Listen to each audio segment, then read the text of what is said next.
Parents et amis, avec Gilles Parent.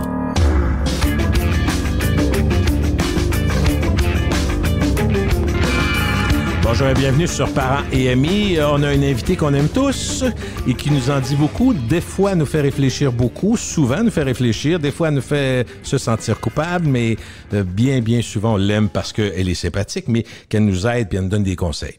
On a des amis, des connaissances autour de nous qui parlent de leurs difficultés à gérer leur alimentation. Vous me voyez venir avec un genre d'Isabelle Huot qui s'en vient, qui est devant moi. Donc, les troubles alimentaires, les jeûnes, les cures, des régimes, on en a beaucoup parlé, mais là, on va prendre le temps de s'arrêter particulièrement là-dessus. Et je dirais que l'élément très tendance, Isabelle en est consciente, c'est tout ce qui s'appelle les jeûnes. On va prendre le temps de regarder ça. Elle est qualifiée pour le faire. Elle va nous guider dans les méandres des troubles alimentaires.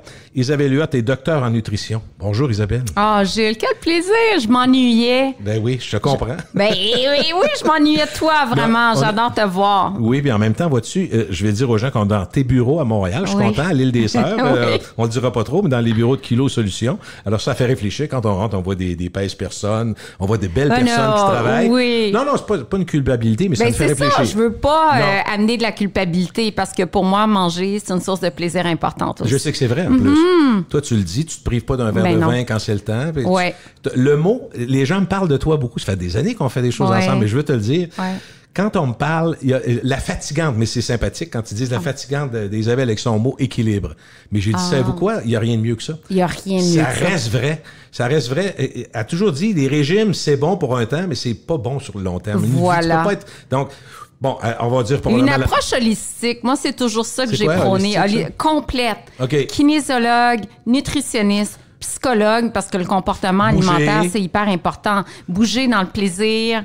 Puis je viens de finir un live avec Dr Denis Boucher, justement, qui est à Québec aussi. Citoyen de Québec. Ben oui, puis il me disait à quel point on n'a pas besoin de s'entraîner avec tellement d'intensité pour perdre du poids. Tu sais, juste d'aller marcher, c'est bon. Bouger. Tu marches mais beaucoup, moi, je marche tous les jours. Écoute, je suis pas au plus mince que j'étais, mais je suis pas au plus gros. Ben non. Je suis content. Je me sens, c'est surtout mon cœur. J'ai eu un bon test cet été. Je voulais te compter ça. Je sais pas si je devais le compter. Bon, on se dit tout. C'est des podcasts. On a le temps de parler. Je suis allé dans l'Ouest canadien avec ma famille et on est allé au lac Louise puis la fameuse montée vers le lac. Écoute, c'est 4 km de montée, puis j'ai dit, je suis content d'une chose. J'ai trouvé ça dur parce que ça monte vraiment beaucoup. J'étais bien chaussé, tout était, puis il faisait très chaud.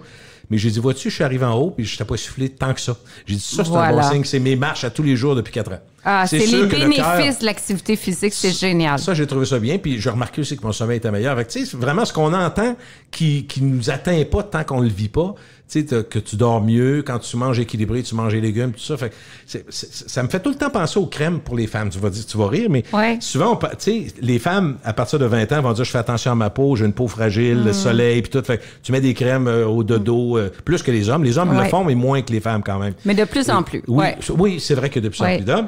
Et, mais dans le fond, t'espères, parce que j'en parlais avec le docteur Claveau, il me disait, les gens espèrent qu'à 60 ans, ça va avoir fait le travail, mais tu le sais pas tout de suite.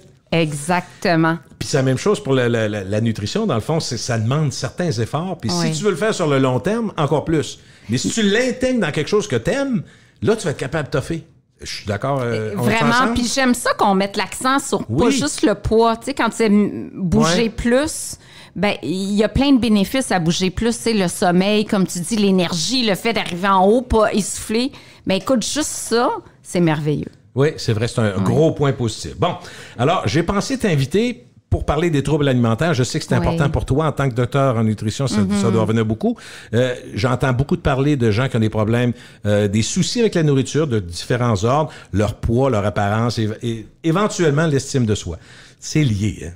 Et de plus en plus, puis on l'a vu avec la pandémie, là, ANEB, qui est un organisme d'aide anorexie, boulimie, disait qu'il y a une augmentation fulgurante des demandes d'aide, justement, de troubles alimentaires durant la pandémie. Les gens, la solitude, le fait de se priver des contacts sociaux a augmenté beaucoup la détresse psychologique, surtout chez les femmes, puis les troubles alimentaires, moi, c'est mon dada. J'en ai fait pendant 30 ans en clinique. Oui, j'ai vu des anorexiques, des boulimiques, mais j'ai surtout vu des hyperphagiques. Donc, des gens qui souffrent de compulsion alimentaire, c'est manger une grande quantité de nourriture dans un court laps de temps, une période de 2 heures. Essentiellement des aliments riches en glucides et en gras, des chips. Mais physiquement, ça fait quoi au corps quand tu fais ça? Y a-tu un bien? Je suis pas en train de dire de le faire, là. Tu comprends mon point? Ceux qui le font, est-ce que c'est juste pour geler l'émotion. C'est vraiment un feeling d'une drogue. En tout cas, mes clients me disent, écoute, c'est comme si je me gèle, là. Puis souvent, il y a des codépendances. Comme une drogue. OK. Puis il y a des codépendances souvent, l'alcoolisme ou justement l'utilisation de drogues dures, troubles alimentaires. Oui, c'est souvent relié. Et puis, il y a souvent un trouble anxieux à la base, un trouble dépressif à la base. Et les compulsions alimentaires, là, ça touche 9 % de la population. C'est quand même beaucoup. Les gens en perte de poids encore plus. Et c'est le seul trouble. Il y a une anorexie, la boulimie. La boulimie va avoir, oui, des grosses compulsions alimentaires, mais elle va se faire vomir ou faire une pratique d'activité physique très intense après pour éliminer les calories qu'elle vient d'ingurgiter. Ça, c'est la culpabilité qui parle, là. La culpabilité. Ça, c'est la boulimique. C'est 1 % de la population. 2 Tu t'en veux. Tu l'as fait, puis tu t'en veux? Tu t'en veux. Mais l'hyperphagique s'en veut aussi. Mais elle se fera pas vomir. Fait qu'est-ce qui se passe? C'est que elle va gagner du poids. Oui. Et ça touche les hommes aussi. Il y a 40 % des gens hyperphagiques qui sont des hommes. Fait que c'est pas chez les femmes. Mais le 40 % est-ce qu'ils le savent tous? Non. Non. Parce que tu parles de stats, mais c'est stats de ceux qui se sont déclarés ou des gens dans la société qui ils savent pas, mais ils sont? Bien, c'est un bon point parce que c'est difficile à reconnaître. Puis, tu sais, le DSM, là, qui est un outil pour justement déterminer que c'est vraiment un trouble alimentaire, dans les caractéristiques, il faut que les crises de compulsion arrivent au moins une fois par semaine depuis 3 mois. Donc, est-ce que c'est récurrent que je vide le sac de biscuits? Tu sais, par exemple, tu veux manger un biscuit, mais tu finis par manger le sac au complet. Puis après, tu débordes sur le 2 litres de crème glacée. Puis après ça, tant qu'à y être, on va, parce que le temps qu'à y être, il est super fréquent. Tant qu'à avoir gâché ma journée. Est-ce que il est vu comme négatif ou il pourrait être comme positif? C'est tellement bon, je suis pas capable. Genre, ça peut être les deux, hein? Tu as toujours la culpabilité qui est associée. Tu sais bien que ça n'a pas d'allure, là. Justement, tu te sens coupable, ton estime, tu parlais d'estime de soi. Après ça, tu as un dégoût de toi, tu te sens pas bien dans ta peau. Fait que moi, j'invite vraiment à consulter parce que, comme tu dis, est-ce que les gens le savent? Je pense qu'ils savent qu'ils ont un problème, mais de là à le dire à quelqu'un, de là à avouer j'ai besoin d'aide. Oui. C'est le pas à franchir. Reconnaître qu'on a un problème. Reconnaître qu'on a un problème. Puis ça touche tellement de monde. Hey, prenez ton 9 %, c'est 700 000 personnes au Québec. Là. C'est 700 000 personnes qui souffrent de ça. Souvent autour de soi, il y en a peut-être. Ben oui, j'ai vu des femmes dans mon bureau qui me disaient, mon mari, là, c'est même pas 40 ans de mariage. Des femmes qui se levaient la nuit pour... avec des fringales folles? Des fringales folles, de manger pendant 2 heures à peu près tout dans le garde-manger. Même une qui avait fait à peu près 3-4 recettes de gâteaux Duncan Hines. Manger les 4 gâteaux la nuit. Arrête! Le mari se lève le matin, il dit, me semble, ça sent le gâteau. Mais non, tu dois te tromper. Je te dis, ça, c'est vraiment des cas, des cas que j'ai vus en clinique au fil des années. Et on peut s'en sortir. C'est ça. Puis, parce que ça vient avec... Je me fais pas confiance, j'ai pas d'estime de moi. Souvent, qu'on gratte dans l'enfance, il y a eu soit des abus sexuels, il y a des trucs dans la famille aussi qui sont reliés aux troubles de comportement alimentaire. Toi, comme consultante et comme docteur en nutrition, est-ce que tu vis... J'ai pensé à toi la semaine passée, tu vas rire, tu vas dire, Caroline, pourquoi t'as pas... Mais tu vas voir, chez mon dentiste, et l'hygiéniste dentaire me pose des questions. Puis là, le dentiste vient me voir. OK, bon, parfait. Il dit... parce que l'hygiéniste me demande, elle dit, est-ce que vous brossez les dents 2 fois par jour? Tu sais, c'est mensonge sympathique. Il manque toujours ça. Oui, sauf que ce que le dentiste me dit, il manque tellement qu'il faut que ça s'ajuste. Parce que les gens vont dire oui, mais les autres voient que ça se peut pas. Ça se peut pas que tu te brosses 2 fois les dents par jour. Ça se peut pas que tu passes ta soie dentaire. Mais t'es porté à dire pour avoir la paix. Oui, je prends la petite brossette, puis 2 fois par jour, puis finalement, c'est 1 fois par 3 jours, tu sais, on le dit pas. Mais le médecin, le dentiste me dit, c'est parce qu'on sait là, qu'il y a un autre, on sait que tu le fais pas vraiment. Fait que j'aime bien mieux que tu me dises la vérité, dis-moi la vérité. Fait que là, on a ri de ça. Ah oui, tellement. Là, j'ai dit, ça doit être tellement la même chose pour un docteur en nutrition puis des diététistes. Qu'est-ce que vous mangez quand tu fais la liste? Fais-moi la liste de ce que tu manges. T'as pas le goût de dire que t'as mangé 4 Joe Louis, là. Ben, tu comprends? C'est une partie du problème pour vous, de saisir la vérité? Oui, c'est un très, très bon point, mais j'arrive pas mal, moi, à la première rencontre, à avoir l'heure l'heure juste. Tu peux dire à la personne, juste. c'est parce qu'il faut que tu me dises, si tu veux que je t'aide, il faut que tu me dises la vérité. Oui, je l'ai dit quelques fois où je sentais qu'il y avait un manque d'ouverture, mais la plupart du temps, tu dis, si elle vient voir une nutritionniste, c'est qu'elle a envie qu'on l'aide. Oui. Puis si tu as envie d'être aidé, ben il faut être transparent, puis dire... Puis de vraiment raconter toutes les compulsions alimentaires, même si c'est difficile, Mais ça doit être libérateur pour ceux qui réussissent à le faire, à tout te dire. C'est tellement libérateur. Puis après ça, on travaille sur les pensées. C'est la thérapie cognitivo-comportementale. Fait que j'ai mangé un biscuit, je me sens coupable, je suis pas bonne, mon régime a flanché. Qu'est-ce que tu peux te dire?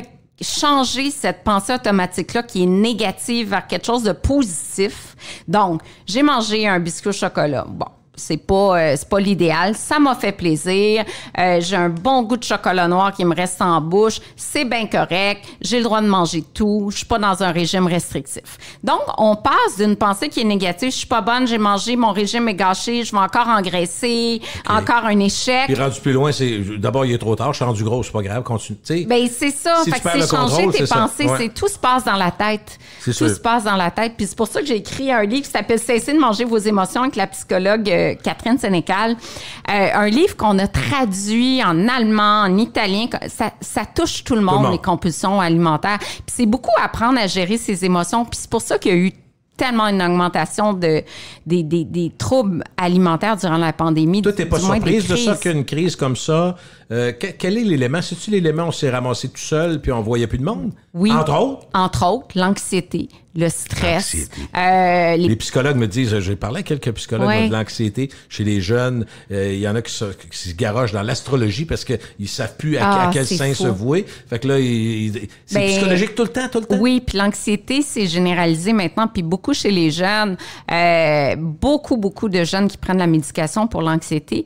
Puis il y a un lien entre les troubles anxieux, les troubles bipolaires et la compulsion alimentaire. C'est vraiment des comportements qui sont reliés. C'est sûr que tu as des aspects sociaux, génétiques. Mais ça part d'ici, ça part d'en haut. Ça part d'en haut, puis les médias sociaux aussi. Tu sais, je vois les jeunes toujours sur TikTok et puis Instagram, puis là, tu vois les modèles qui sont véhiculés. Féminin, masculin, mais tu sais, Ça correspond pas à tout le monde, là, on est d'accord? Ça correspond pas à tout le monde. Tu sais, ça, je trouve ça déplorable, puis de se définir à travers les j'aime, puis les filtres utilisés. Tu sais, t'as 18 ans, puis tu mets des filtres pour t'améliorer sur les réseaux sociaux. Fait que c'est sûr que ça, je déplore ça, et ça fait en sorte que il y en a de plus en plus de troubles alimentaires. Puis là, on parle d'hyperphagie, mais les plus jeunes, c'est l'anorexie aussi, la boulimie qui va toucher plus les jeunes. Et plus tu vieillis, ben plus c'est l'hyperphagie boulimique. Mais est-ce que, par exemple, la boulimie ou l'anorexie peut aller assez loin si c'est pas contrôlé pour se ramasser à l'hôpital à l'urgence? Moi, cet aspect-là, je le connais moins. Oui. Ah oui, ça absolument. peut aller à l'extrême. Anorexique, tu peux vraiment décéder. Là, j'ai vu des anorexiques qui prenaient 2 paquets de gomme par jour pour pas manger. Fait que c'était que de l'eau. Et un peu de sucre, à peine, puis du sucrose, peut-être à peine. C'est ça, du faux sucre, en fait, plus, là, juste pour... Puis des fois, beaucoup de café, juste pour calmer la faim, pour tenir le coup. J'ai eu des mamans qui venaient me voir que toutes les nuits, allaient surveiller leur fille pour savoir, être sûre qu'elle respirait, parce que tu tombes en bradycardie, ton cœur ralentit, t'es hospitalisé. Fait que toi, parfois, c'est la mère qui va appeler pour sa fille. Oui. Ou son fils, mais c'est plus féminin, c'est plus féminin? Plus féminin. Okay. Plus féminin. Mais c'est sûr qu'il y a des gars aussi, mais c'est 10 c'est 10 90 féminin. Et quand j'ai étudié à Sainte-Justine, quand j'ai fait mon bac, j'étais en stage en anorexie, justement. Et donc là, c'était vraiment des filles. Il n'y avait pas de gars à l'époque qui étaient hospitalisés. La boulimie, tu parlais du dentiste. Quand tu vomis tout le temps, ça cause une érosion dentaire incroyable. Un dentiste peut soupçonner. Peut soupçonner par ta bouche. Ben oui, parce que c'est de l'acidité qui remonte constamment. Donc, vomir constamment, ça affecte énormément la dentition, l'érosion dentaire. Tu peux tomber en hypotension. Tu peux en décéder aussi. Donc, anorexie, boulimie, c'est très dangereux. L'hyperphagie, tu vas gagner du poids. Fait que, tu vas plus développer un diabète, d'autres problèmes de santé métabolique, là. Quand une mère, je prends l'exemple encore, une mère t'appelle, puis on peut présumer qu'elle a essayé avec sa fille puis ça marchait pas. Ça doit être délicat pour une docteure comme toi d'aller intervenir auprès de la fille qui probablement veut rien savoir. Oui, c'est délicat. Puis des fois, ça prend quelques rencontres. Ça marche des fois quand même. Mais ça marche. Ah, écoute, ça marche tellement. J'ai plus vu d'hyperphagiques que d'anorexiques, mais je pense à 2 filles anorexiques que j'ai suivies qui, aujourd'hui, sont guéries puis que sont passées d'un 70 livres à un 130 livres, là, un poids normal. Puis elles m'écrivent encore, les filles... à quel point ils sont heureuses dans leur vie, à quel point il y en a une qui a fondé une famille, puis sont guéris de ce trouble alimentaire-là. Et ça, je trouve ça merveilleux. Moi, je prends ça à cœur, vraiment. Là. Je suis très empathique dans mes interventions avec mes clients, donc je suis ravie de voir ça. Quand tu regardes, Isabelle, les gens, tu dis que c'est plus des femmes qui ont des troubles alimentaires connus. Est-ce que quand tu remontes à la source, il y a souvent 2-3 affaires qui amènent là, ou s'il y a toutes sortes de sources qui peuvent amener aux troubles alimentaires? Il y a plein de choses. C'est sûr qu'il y a des troubles de personnalité qui peuvent amener là, mais j'ai vu dans des gros troubles des abus sexuels, des agressions, de la violence. J'ai vu ça. J'ai vu dans d'autres cas, non, juste... Et après, t'es bonne à rien, t'es une tarte, puis tout, c'est pas, exactement. C'est pas idéal. Là. Oui, mais j'ai vu des cas moins graves de filles, par exemple, où la maman était toujours au régime. Donc, pour elle, son modèle, c'est une maman qui surveille constamment son alimentation. Donc, si j'ai pris du poids, je vais être moins belle, je vais être moins bien vue par ma mère et autres. Oui, puis des commentaires des parents aussi disaient « Oh, tu t'enrobes un peu, genre une fille de 12-13 ans qui commence à avoir ses règles, ses menstruations, que le corps change. Okay. Du point de vue hormonal. Puis là, la maman dit « Oh, là, faudrait que tu surveilles ça, tu surveilles ça, tu surveilles ça. » Et des mamans très rigides qui imposent ça un peu à leur fille alors que le corps est en train de changer. Ça aide tellement pas. Donc, pas de commentaires sur le poids. Vraiment, ça peut juste augmenter le risque que votre enfant, homme ou femme, tombe dans des troubles de comportement alimentaire. Est-ce que c'est peut-être niaiseux ce que je veux dire, mais serais-tu porté à dire la personne qui a un problème de poids, c'est elle qui le sait le plus? Oui, tu sais, des fois, on ne l'avoue pas, mais quand t'embarques dans tes culottes, puis la ceinture fait plus, tu comprends? Que quelqu'un arrive, mettons ta sœur, ta mère, tu dis « Eh mon Dieu, tu n'as repris pas mal ». Il n'y a personne à qui ça fait plaisir. Là. C'est très, très, très blessant. C'est ça, très blessant. C'est pour mais ça tu sais que tu as pris du poids. Peut-être tu t'en vantes pas, peut-être tu fais pas ce qu'il faut pour le perdre ou contrôler. Mais voyons. Mais c'est ça que les commentaires, c'est jamais gagnant. Là. Ça peut vraiment perturber. J'ai vu des filles qui ont arrêté de voir leur mère, justement, parce que c'était trop difficile à chaque fois qu'ils voyaient leur mère. Je pense à une, entre autres, cette semaine, qui me dit, ben écoute, après ça, j'arrivais à la maison puis je dévalisais le garde-manger parce que ça venait trop me chercher les commentaires qu'elle faisait sur mon apparence, sur mon poids. Fait qu'il faut être vraiment prudent. Puis il y a un autre cas que j'ai vu souvent, c'est des femmes qui se mettaient à perdre du poids.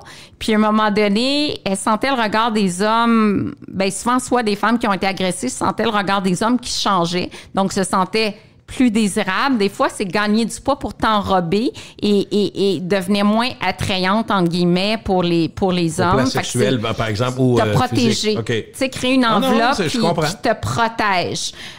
Puis écoute, même une qui m'a dit, écoute, moi, quand je me sens plus désirable, j'ai peur de tromper mon mari.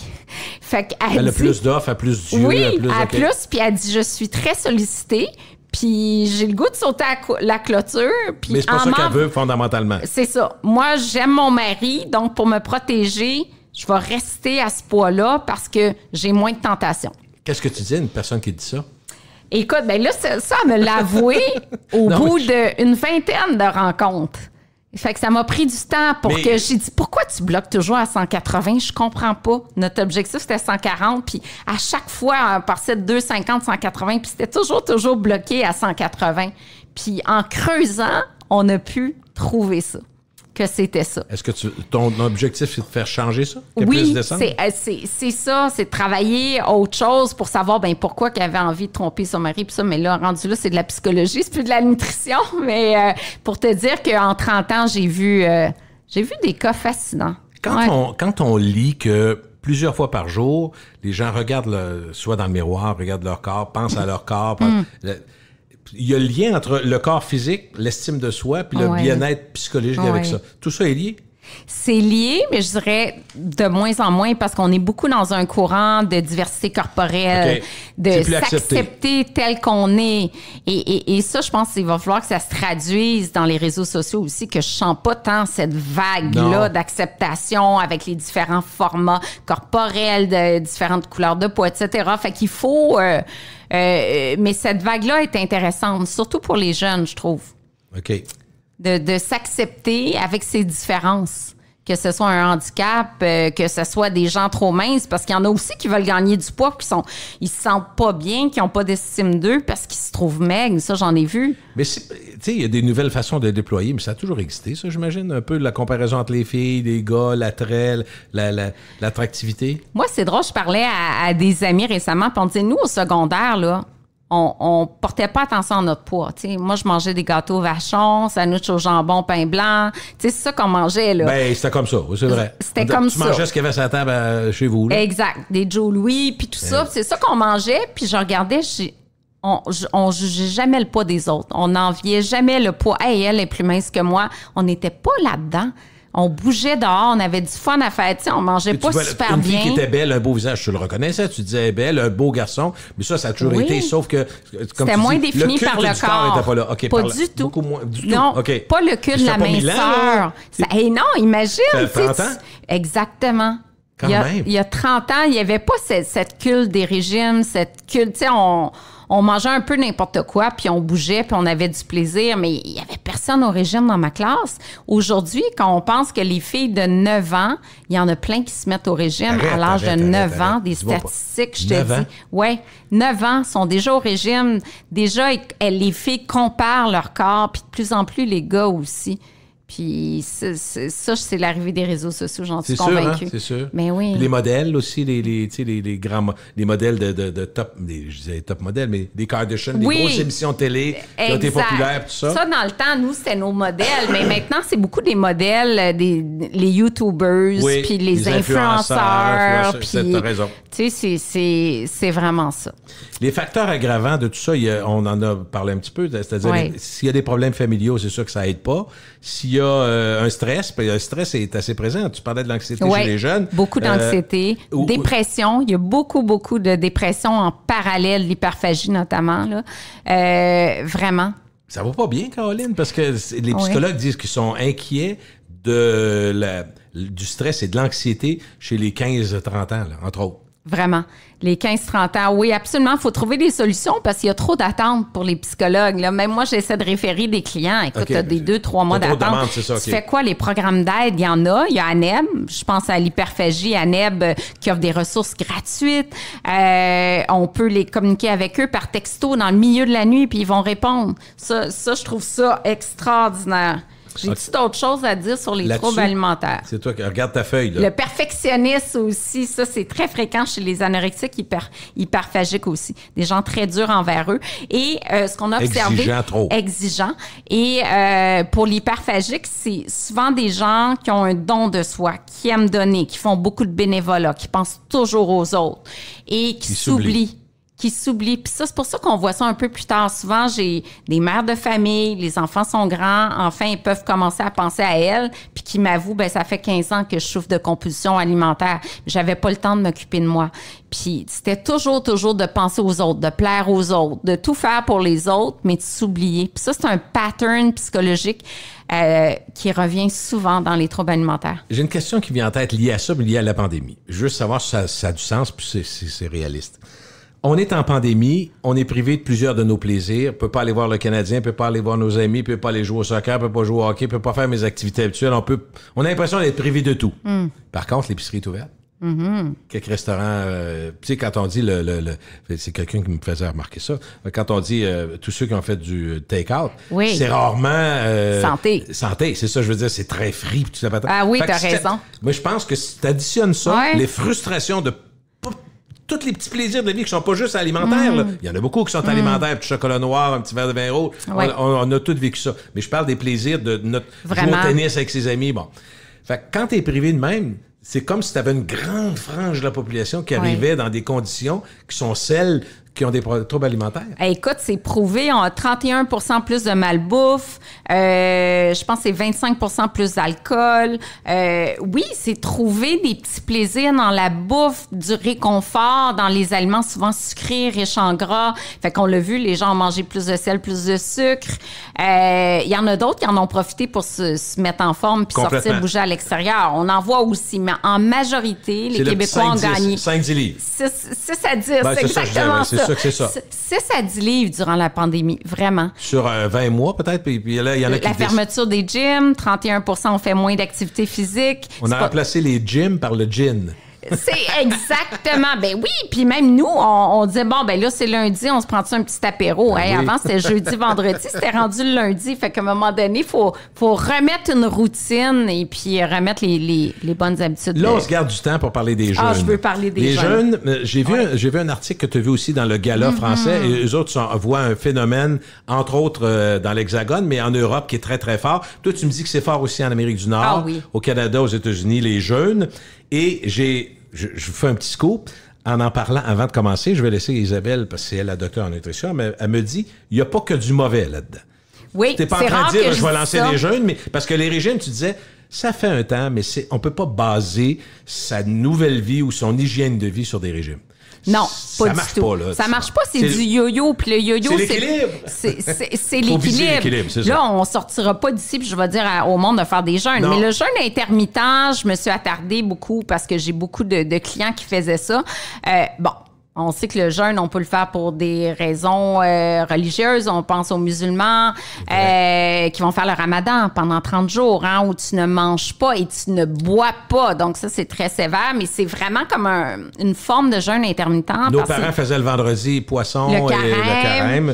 Bon, mais on mangeait, mais très léger quand même. Mais c'était pas fou. Moi, j'ai travaillé à Marrakech, puis j'ai été là souvent dans des mois de ramadan. Puis tu sais, il fait 40 degrés, tu peux pas prendre une gorgée d'eau. C'est pas facile. Tu peux même pas prendre tes médicaments. Tu sais, c'est très restrictif du lever du soleil au coucher du soleil. Puis selon quel mois de l'année ça tombe, ben quand ça tombe en pleine... T'as-tu hâte qu'il se couche? T'as-tu hâte qu'il se couche? Puis là, c'est la fête, par contre. Tu brises le jeûne avec les dattes qui t'apportent du sucre concentré, avec une soupe qu'on appelle la soupe harira avec des pois chiches. Tu sais, là, tu fêtes durant la nuit. Bon. Il y a différents types de jeûnes. Le jeûne alternatif, où tu, par exemple, manges une journée, le lendemain, tu jeûnes. Le jeûne modifié, la méthode très populaire en France, qui est le jeûne 5-2. Tu manges normalement 5 jours et tu jeûnes 2 jours. Et là, le jeûner, c'est-tu intégriste? C'est quoi jeûner? Bonne pas d'eau, question. pas rien? Ou, ça non, dépend? c'est plus comme c'était. Le jeûne de 2 jours proposé, c'est tu manges 25% des calories de tes besoins énergétiques. Fait qu'au lieu, tu vas manger 500 calories par jour au lieu d'en manger 2000 en moyenne. Fait que, tu sais, c'est quand même moins pire que le jeûne intégral ou les cures de raisin ou les jeûnes qui étaient très, très populaires quand j'ai fait mon bac au citron. Il y avait il y avait ça. Il y avait les cures de raisin plusieurs semaines. Et, ça devait faire aller aux toilettes un petit peu, ça? Juste du raisin? Écoute, puis ça, on était vraiment contre, là, comme nutritionniste. J'espère. Et là, mais l'approche modifiée est différente. L'approche la plus populaire, c'est le jeûne limité dans le temps, un peu comme le ramadan, sauf que tu vas jeûner pendant 16 heures et manger pendant 8 heures, par exemple. Donc, il y a un de mes fils qui fait ça. Voilà. Donc c'est une des raisons, c'est pas la seule raison, mais celui qui a étudié en médecine? Non, c'est celui qui a étudié en psychologie. Mais j'ai demandé pourquoi tu fais ça. Il dit, ça me fait du bien, puis tout ça. Fait que je trouvais pas que c'était complètement fou. Puis lui, c'est genre 8 heures le soir jusqu'à midi le lendemain. Comme ça, c'est la méthode la plus fréquente. Il y en a beaucoup qui font ça. J'ai été surpris. J'ai dit, faut que je parle de ça à Isabelle. Ça a été le déclic pour qu'on se parle ensemble. J'ai dit, puis là, je me suis mis à lire comme toi aussi sur les jeunes. J'ai vu qu'il y en a 4-5 gros là, qui sont assez populaires, mais lui, c'en est un majeur. C'est probablement le plus populaire au Québec en ce moment parce que t'as pas trop de concessions à faire dans le sens où... C'est 18 heures sans manger. 16 heures, mais il y a même une tendance qui est one meal a day, c'est un repas par jour. Puis ça, on le conseille moins parce que tu dis... Peu importe, matin, midi, soir, il faut t'en prendre juste un. Juste un. Puis le plus efficace semble le midi, pour pas trop manger le soir. Mais tu dis, comment tu fais pour atteindre tes besoins en vitamines, en minéraux, en protéines avec un seul repas dans ta journée? C'est à peu près impossible de rencontrer tes besoins pour pas avoir une fonte musculaire. C'est impossible. Donc, le 2 repas pour les gens qui sont adeptes de cette forme-là de jeûne limité dans le temps, il faut quand même que tu répondes à tes besoins nutritifs. Bref, les études sur ces méthodes-là, j'ai sorti 41 publications pour dire ça marche-tu. Bon, d'abord, c'est pas juste pour la perte de poids, mais la plupart le font pour la perte de poids. OK. 27 essais cliniques, 41 articles sur ces 27 essais cliniques. Donc, c'est assez révélateur, c'est ça? Ben, écoute, la perte de poids n'est pas énorme. Hein? On parle de 0,8 à 13 maximum sur un an. Grosso modo, en moyenne, là, sur 3 mois, les gens sur le jeûne intermittent perdent 8 livres. C'est rien ou presque. Ben, tu comprends? C'est pas très comme un lent. régime sévère. Là, okay. C'est pas un régime sévère. Bon, par contre, pour une nutritionniste et docteur en nutrition, c'est moins dangereux, dans le fond, si c'est plus long terme, non? Oui, c'est du long terme, mais pourquoi tu perds du poids? C'est ça la question. C'est que finalement, tu manges pas le matin. Fait que, mettons que toi, tu as l'habitude de manger 400 calories le matin. Je prends 2 toasts, beurre d'arachide. Oui, puis un verre de lait, mettons. Un verre de lait, bon. Et là, tu t'épargnes 400, 450 calories, tu n'as pas de collation le matin, tu commences à manger le midi.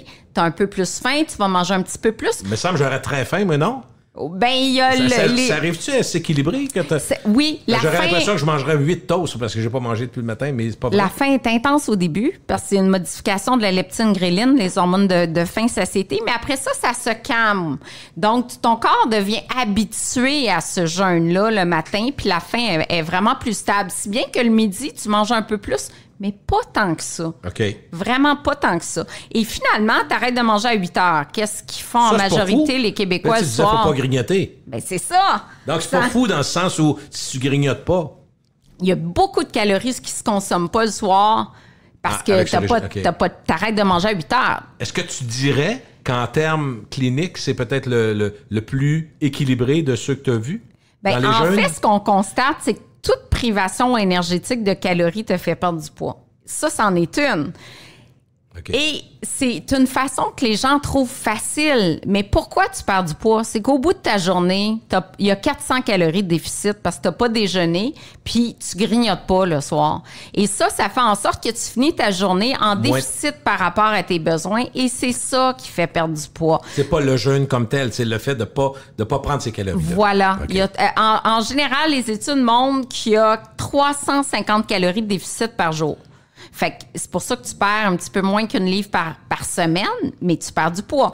Mais si quelqu'un, moi, vient me voir au bureau puis dit, moi, le matin, Isabelle, je me forçais pour déjeuner parce qu'on me disait, c'est leur repas le plus important. Ben, on s'est fait dire ça toujours. Ben voilà. Mais moi, j'adore déjeuner, là. Fait que, tu sais, je suis pas là aujourd'hui pour dire je recommande ça. Mais quelqu'un qui dit j'ai naturellement pas faim le matin, la faim se présente naturellement vers 11h ou 11h30 ou midi. Ah, là, ça peut être quelque chose d'intéressant. Ça fait baisser l'insuline. On sait que l'hyperinsulinémie augmente le risque de différentes maladies chroniques. Ça fait baisser le taux de sucre. Donc, une personne diabétique, il y aurait un petit intérêt. Par contre, attention aux hypoglycémies, surtout si je prends une médication puis je mange pas, me retrouver en hypoglycémie. Tu peux perdre connaissance. Oui, tu peux perdre connaissance, ça peut être dangereux. Pas pour les femmes enceintes, pas les femmes allaitantes, pas pour les sportifs. Ça n'a pas de bon sens, là. Je suis folle. J'ai dit faut. Il y a une grosse tendance chez les sportifs de faire le jeûne intermittent.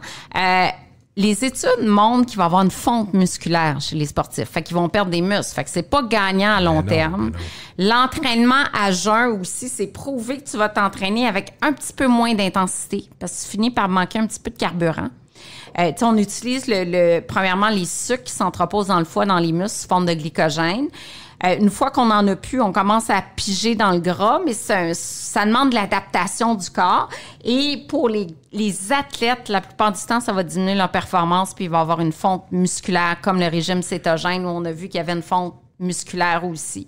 Donc, c'est ça. Fait que le jeûne intermittent, oui et non. Oui, si toi, tu me dis, par exemple, regarde, moi, calculer des calories puis mesurer, j'ai horreur de ça. Tout c'est facile, c'est l'heure, midi, 8 heures le soir. C'est fini. De 8 heures du soir à midi, je mange pas, puis après ça, je mange. Voilà. Fait que si quelqu'un me dit, c'est plus facile pour moi comme ça, moi, je vais m'assurer, comme experte en nutrition, que les 2 repas puis la collation d'après-midi sont équilibrés puis qu'ils rencontrent les besoins en protéines, en calcium, en vitamine D, en zinc, en sélénium et en tout. Fait que c'est ça notre rôle comme intervenante en nutrition. Est-ce que tu t'es posé la question, tu as lu là-dessus, sur le désir si grand des gens de faire, soit, tu parlais de cétogène tantôt, des régimes, les jeûnes, c'est constamment, on invente des nouvelles affaires, mais au total, c'est quoi? C'est toujours la même affaire. Se priver pour perdre du poids, dans le fond? Ben, la motivation, c'est quoi de toutes ces patentes-là? C'est tellement drôle puis paradoxal en même temps parce qu'on voit vraiment les deux courants. Il y a un gros courant de nutritionnistes anti-régime. C'est le courant... Et actuellement, là, je dirais que les 3/4 des nutritionnistes, c'est les régimes ne marchent pas, on oublie ça, on travaille l'alimentation en pleine conscience, l'acceptation corporelle. C'est même rendu que si on a un client en excès de poids qui vient dans le bureau, on ne peut plus parler de poids parce que on est grossophobe.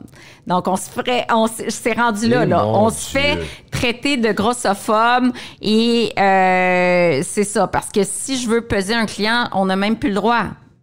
C'est le nouveau courant en nutrition. Je ne peux pas parler de poids à quelqu'un. Ouais. On ne peut plus rien dire. Tu sais, je peux plus parler de poids à quelqu'un à moins que lui m'en parle. Sinon, même s'il est diabétique, puis j'ai 100% intérêt à lui dire, faudrait que tu réduises ton tour de taille, ça pourrait aider ta glycémie. J'ai pas le droit de lui dire, sauf si lui... Ça, c'est la nouvelle approche en nutrition. Je peux pas dire que je me reconnais là-dedans parce que moi, je suis vraiment peut-être l'ancienne approche. T'es diabétique, le facteur qui va le plus t'aider, c'est le tour de taille, puis on va travailler là-dessus. Ouais. Mais ça, c'est le nouveau courant des nutritionnistes, c'est ça. C'est vraiment l'approche anti-diète. On ne parle jamais de poids. On travaille les saines habitudes de vie, mais jamais avec un objectif de perte de poids. Puis, c'est un peu l'extrême. Non, c'est trop extrême. C'est parce que vraiment il y a probablement quelque chose entre les deux, là, voyons. C'est justement, moi, je trouve qu'on est vraiment comme trop à gauche là-dedans.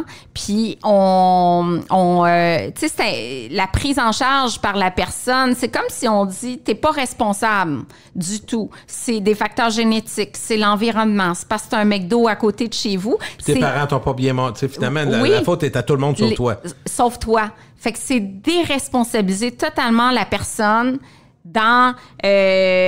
en lien avec son poids corporel. Tu n'es pas responsable de ton excès de poids. C'est la faute de tout le monde sauf de toi. Ou donc, tu sais, c'est l'obésité maintenant, c'est une maladie. Tu sais, c'est défini comme une maladie. Fait que ça veut dire que t'es pas responsable, on va te donner un médicament parce que c'est pas ta faute au lieu de travailler tes habitudes de vie. C'est moins fatigant, hein, dans le fond. C'est moins fatigant. Ça va être une chirurgie bariatrique ou la petite pilule parce que travailler les habitudes de vie, ça implique un engagement de ta part, mais surtout une reconnaissance que tu es responsable. Ça peut être la liposuction. Ou la liposuction ou, tu sais, la chirurgie bariatrique. Le shortcut, là, il y en a de plus en plus, hein, tu sais. De plus en plus. Fait que je trouve ça dommage, ce virage à gauche-là. Puis moi, je me retrouve pas là-dedans. Moi, je suis comme au centre parce que... t'es pas la vieille garde, nécessairement, là. Non, parce que j'ai toujours inclus le comportement alimentaire, puis travaillé avec des psychologues, puis tu sais, je suis vraiment dans une approche quand même bienveillante. Mais de là à dire, attention, t'es plus responsable de ton poids, puis tout ça, je trouve ça exagéré. Toi, c'est quoi quand tu dis j'ai eu un succès avec une cliente ou un client, j'ai vraiment réussi? Réussi, c'est-tu réussi à atteindre les objectifs ou c'est quoi la réussite, tu juges comment pour un client, mettons? Bien, mes plus gros succès, en fait, ceux qui me font le plus de bien, c'est quand quelqu'un guérit d'un trouble alimentaire. Mettons quelqu'un qui a des compulsions tous les jours, 2 fois par jour, importante, puis qu'après ça, on passe à une compulsion semaine, puis après une compulsion par mois, puis après ça, une compulsion par année. Ça, c'est ma petite victoire. Je suis contente. Parce que j'adore travailler le volet psychologique. J'ai étudié en psycho avant d'étudier en nutrition, puis ce volet-là... Plus que jamais, j'imagine? Ah, vraiment. Parce que quand tu vois une cliente 40 fois, t'es rendu dans le psychologique après, là. T'as plus rien enseigné en nutrition. Fait que t'es vraiment rendu dans la relation avec les aliments, la gestion des émotions, les pensées alternatives positives, tout ça. Fait que j'aime ça, travailler là-dedans. Fait que ça, ou les gens qui viennent me voir dans les salons qu'on a pu et qui me disent « Ah, Isabelle, j'ai lâché ma médication d'hypertension, j'ai lâché ma pilule. Je fais mes affaires. Je fais du sport. J'en ai plein des témoignages de gens qui ont perdu 100 livres, 150 livres, qui le maintiennent, qui sont heureux. » Êtes-vous pris dans le monde de la nutrition avec les conspirationnistes? C'est-à-dire, je t'explique, il y a tellement on trouve toujours des bebelles Facebook, comme les top 10 des aliments contre le cancer, contre ci, contre ça. Finalement, on ne sait même plus si c'est vrai, mais je suis persuadé que ça correspond et ça alimente toutes les discussions et toutes les interrogations et toute l'anxiété liée à l'alimentation. Ah, c'est clair. Parce qu'il y a toujours quelqu'un, une amie qui dit « Ah non, hey, tu manges de ça, arrête, toi, c'est mauvais. Puis trop de bleuets, tu peux faire... » Là, tu te fais dire ça par quelqu'un que tu connais bien. Oui. Puis tu sais pas trop d'où ça sort. Exact. L'information en nutrition est tellement accessible, Gilles, partout maintenant, gratuite pour tout le monde. Puis il y a beaucoup de gens qui s'improvisent coach en nutrition aussi, puis qui véhiculent des données qui sont plus ou moins scientifiques. Puis il y a aussi toute la vague du courant du keto diet, là, que j'ai été victime de cyber-intimidation là, il y a 2-3 ans. Ah, écœuré, tu dis, menace de mort. Non, mais au bureau, menace de mort au bureau. Écoute, parce que j'ai été la première à me prononcer dans les médias que, attention, c'est une approche riche en gras, ça peut augmenter le LDL, le risque cardiovasculaire. Qu'est-ce qui se passe avec le microbiote? Il y a plein de légumes qu'on peut pas manger. On peut presque pas manger de fruits. Il y a pas de produits céréaliers. Il y a rien. Mais tu penses la même chose encore aujourd'hui de ce que tu pensais? Ben oui, je pense la même chose. Puis le pire, c'est que toute la communauté des nutritionnistes, je pense la même chose. Mais il ne voulait pas le dire. Et il y avait peur. T'as compris pourquoi il y avait peur? Hein? Il m'écrivait en douce, je me suis fait ramasser solide, et il m'écrivait en douce, j'étais tout cœur avec toi, mais il osait même pas le dire sur des pages publiques où les gens me blastaient. Et même mon ordre professionnel, j'ai dit, là, vous allez venir dans les médias avec moi. Puis il dit, c'est une gang de fous, on a peur d'eux. Ouais. C'est vraiment ce qu'on m'a répondu. J'ai été toute seule avec le pharmacien Olivier Bernard à descendre un peu cette approche-là. Lui, il est le fun aussi parce qu'il se tient debout en disant, on va dire les vraies affaires, arrêtez. Là. Les vraies affaires, mais écoute, on s'est fait ramasser. Là. Des menaces de mort. Ah oui, plein de menaces de mort. Ça n'a pas de sens. C'est comme, aujourd'hui, on est beaucoup croix ou meurt, tu sais, puis il y a des vegans comme ça aussi. Tu sais, moi qui est essentiellement végétarienne, j'ai fait des dossiers dans le Journal de Montréal sur les produits végétaliens en disant, regardez, c'est pas toujours plus santé, là. Faut pas parce que t'as le logo vegan que c'est un produit qui est wow. Les preuves étaient là aussi, souvent, les éléments dedans. Tu disais, il y a telle chose pas très bon. C'est transformé. C'est transformé, t'as plein de sel. Ouais. Fait que je disais ça, mais là, il y a plein de vegans, là, qui m'ont rentré dedans. C'est des extrêmes aussi. Mais là, ça n'a pas d'allure. Comment qu'un nutritionniste peut dire que le végétalisme, c'est pas mieux? J'attends, c'est pas ça. Je dis, tu sais, c'est des gens, là, qui tout de suite sautent aux conclusions, là, que je t'apprête de descendre le mouvement vegan. Mais c'est ça, c'est des extrêmes. Puis des extrêmes, là, dans le cétogène, dans le mouvement vegan, ça n'a pas sa place. Puis d'ailleurs, tu sais, on peut-tu discuter, débattre sans tomber dans de l'agressivité, sans tomber dans des accusations, des attaques physiques, des attaques personnelles, des attaques, écoute, les gens qui m'ont descendu, ça n'a aucun sens, là. Si bien que je faisais mes chroniques à Salut Bonjour, puis là, les trolls se mettaient sur la page Facebook de Salut Bonjour, TVA, de partout pour me descendre, tu sais, me faire perdre presque des contrats que j'ai depuis plusieurs années, là. Ouais. Puis ça s'est pas amélioré ou ça s'est calmé? Écoute, ça s'est calmé le jour où José Arsenault, qui fait de la radio, justement, à Québec, a dit, là, ça suffit, là. Elle est pro, c'est tout, là. Elle a fait plusieurs livres là-dessus. Et même sa co-auteure m'avait descendu comme ça se peut pas publiquement. Et elle a dit, on a fait un débat, mais harmonieux, à la radio. Et puis, justement, elle dit, là, la communauté, je vous invite au respect. Là. On n'est pas obligé de penser de la même façon, mais on peut-tu se respecter dans les différences? Et ça fait que ça s'est calmé beaucoup, beaucoup. Mais j'ai été quand même 1 an et demi toute seule, non protégée par mon ordre, non protégée par les nutris qui avaient peur aussi. Qui t'écrivaient privément, mais qui n'osaient pas publiquement. Qui n'osaient pas publiquement. Et publiquement, il y en a 5 sur 3000 qui ont osé me supporter. Si je te donnais la liste de mes collègues et anciens collègues de radio qui m'ont écrit privément, c'est des centaines. C'est des centaines, mais publiquement, personne. Ils ont toute peur de perdre leur job puis de se faire... Je les comprends, d'une certaine façon, parce que, tu sais, il y a autre temps, autre mœurs, il y a des situations qui sont embarrassantes, mais je te dirais que le courage, là, c'est un peu étiolé, là. Il y a pas le courage, tu as tellement raison. C'est plus difficile. Puis quand tu as des acquis à perdre, je peux comprendre. Là, moi, je suis rendu ailleurs, mais c'est ça qui était décevant. Tu te dis, s'il y avait juste quelqu'un qui avait juste Un peu comme certains cas où ils ont été soutenus, mais c'est plus difficile. Puis les entreprises ne perdent pas de temps non plus. Les grandes entreprises veulent pas que ça brasse, ils veulent pas. Ils ont peur des réseaux sociaux, ils ont peur de leur image. C'est ça. C'est normal. Écoute, ça s'explique pour eux, mais en même temps, ça fait quelque chose qui va être de plus en plus plane. Puis on comprend le woke, là, tu sais. Mais oui, c'est en plein ça. On est là-dedans. Là. On peut plus rien dire. On peut plus rien dire. Tu sais, c'est rendu, ça n'a pas de bon sens. Je pensais pas que dans votre domaine, c'était fort de même. Oui, c'est très fort dans notre domaine. Puis à un moment donné, ça va prendre un retour à l'équilibre, là. Ça t'a-tu écœuré au point où des fois tu as dit, là, je lâche tous les réseaux sociaux? T'as-tu pensé à ça? Oui, j'ai lâché.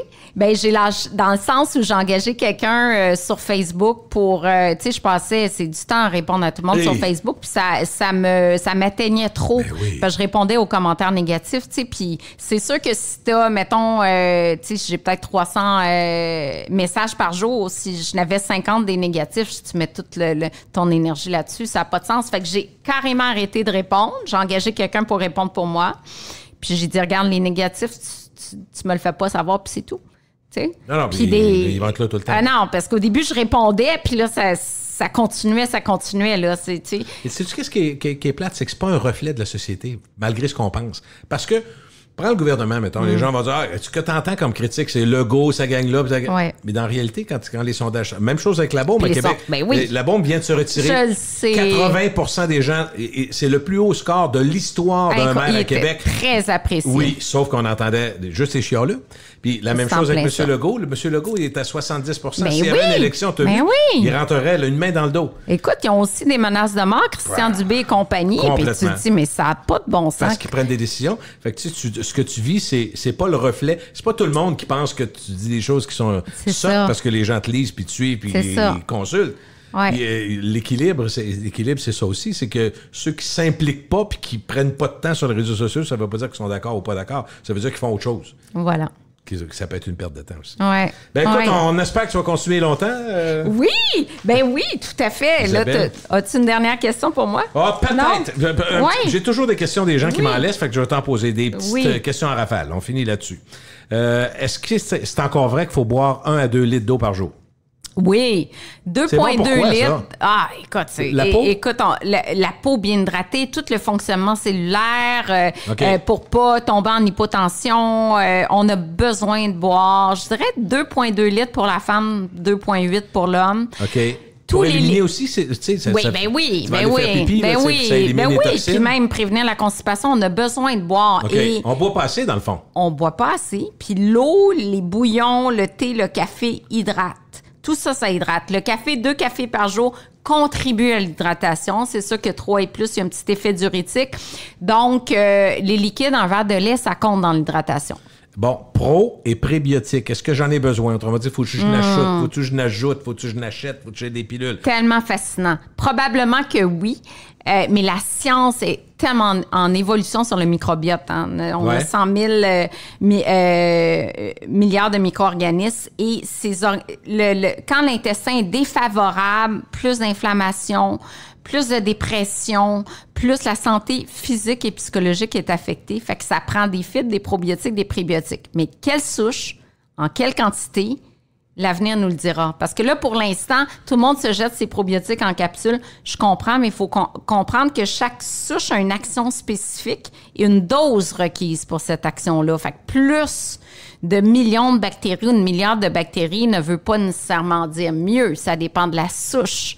Et c'est fascinant, ce monde-là du microbiote. Un peu complexe, par exemple? Oui, un peu complexe. Il n'y a pas de danger si on prend un petit yogourt, parce que quand ils disent il y en a quasiment pas. Le yogourt, c'est parfait. Le kéfir, tous les aliments fermentés, c'est super bon. OK. Lait de vache ou boisson végétale? Moi, je suis... Parce qu'il y en a qui sont anti-lait de vache. Moi, je suis lait. Moi, j'adore le lait. Puis, c'est du lait canadien. J'adore encourager notre économie. 15 verres par jour, là. Non, c'est ça. Pas plus que 4 verres et plus augmente le risque de cancer de la prostate. Les études sont pas claires sur quel mécanisme dans le lait. Boisson de soya, la meilleure des boissons végétales, des phytoestrogènes, la plus protéinée des boissons végétales, parce qu'une boisson de riz, boisson d'amande, tout ça, il manque de protéines, 1 ou 2 grammes de protéines. Sachant qu'on a besoin de 20 grammes à 30 grammes de protéines par repas, j'irais avec une boisson de soya ou un verre de lait. Pour maigrir, éliminer les glucides, vrai ou faux? Modérer les glucides. Modérer, bon. Pas les éliminer. Moi, je dirais à peu près un 45 des calories. Glucides, c'est les sucres, ça? Ouais, mais même pain, pâtes, tout ça, c'est bon, faut pas les couper. Faut en manger, mais on en mange trop. Fait qu'un apport à peu près 45 des calories sous forme de glucides, c'est conseillé, mais moins de sucre, par contre. Pas de sucre raffiné, jus, etc. Bon, la question des questions qui revient souvent, est-ce que je dois manger quand j'ai faim ou à des horaires réguliers, même si j'ai pas faim? Quand on a faim, mais tu sais, socialement, c'est dur, là. T'as faim à 4 heures, tu soupes-tu loin de ta famille, tout ça, tu sais, faut s'adapter. Alors que le souper va se faire à 7 heures le soir. Exactement. Fait que, tu sais, quand t'as faim, mais je dirais, quand t'as faim, prends au moins une collation. Parce que si t'attends trop, parce que t'as faim, tu vas avoir trop faim et c'est là où il y a des dérapages incontrôlables. Dernière question, collation. Oui ou non? Es-tu pour ça, toi, la collation? Ben, pas systématiquement. Moi, j'ai besoin de collation. Encore là, entre les repas. Normalement, manger aux 3-4 heures, c'est conseillé. Mais quelqu'un qui a pas faim entre les repas, je vais pas y imposer de se forcer à manger parce qu'il faut prendre une collation. OK, parfait. Alors, là, c'est-tu isabellehuot.com? Je ne sais plus Kilo Solutions. Oui! C'est quoi le ben là, non, là, c'est isabellehuot.com. Et puis, j'ai plein de nouveautés. Là, j'ai toutes sortes de nouveaux produits, collations, céréales, tartinades. Je viens de lancer des boules d'énergie. Ça marche-tu, tes affaires? T'es-tu contente? Oui, bien... Tu sais, je te dis à quel point j'ai eu de la difficulté en affaires depuis longtemps, mais la pandémie a été bénéfique. Fait que je peux dire qu'enfin, j'ai des beaux chiffres. Et voilà, ça a été porteur pour moi pour les visites sur ma boutique en ligne, puis les achats sur la boutique en ligne. Puis j'ai plein d'affaires qui s'en viennent, même une bûche de Noël santé. Oh! Ça va être bonne? Elle est bonne. Okay. Elle est bonne en tasse. C'est vraiment comme, tu peux pas croire qu'il y a 50 moins de sucre et 30 moins de gras. OK, tu vas vendre ça, toi, là? On va vendre ça. Congelé ou comment? Congelé. OK. On surveille ça. isabellehuot.com pour plus d'informations. Merci, Isabelle. Un grand plaisir. Salut. Merci, Gilles.